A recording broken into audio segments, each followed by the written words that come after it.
Magbabalik aksyon na si Filipino Olympic gymnast Carlos Yulo sa pagsali sa mga local at international competitions ngayong taon bilang paghahanda sa 33rd Southeast Asian Games sa Disyembre. Para sa detalye, narito ang report ni Paulos Salamatin. Target ni Filipino Olympic gymnast Carlos Yulo ang pagpapatuloy ng kanyang dominasyon sa Asian Artistic Gymnastics Championships na magsisilbi bilang kanyang unang kompetisyon matapos maging kauna-unahang double Olympic champion ng Pilipinas sa Paris Games noong nakarang taon.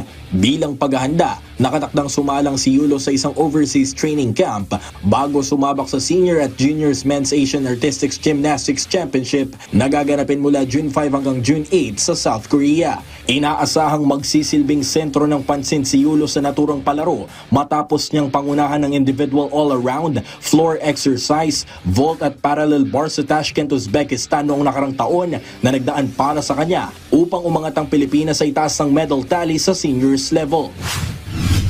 Of course, SEA Games po, pero pinakamahalaga po sa akin makapasok sa World Championships, which is sa qualification sa June po. So, really hoping na maging safe and successful po yung performance ko po din.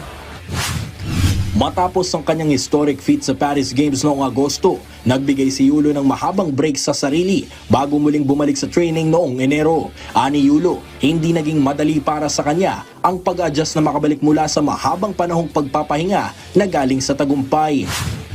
Yeah, as usual, mahirap talaga bumalik galing sa mahabang pahinga. Pero like, na-enjoy ko naman yung process and sobrang natutuwa ako sa mga nangyayari para sa akin ngayon.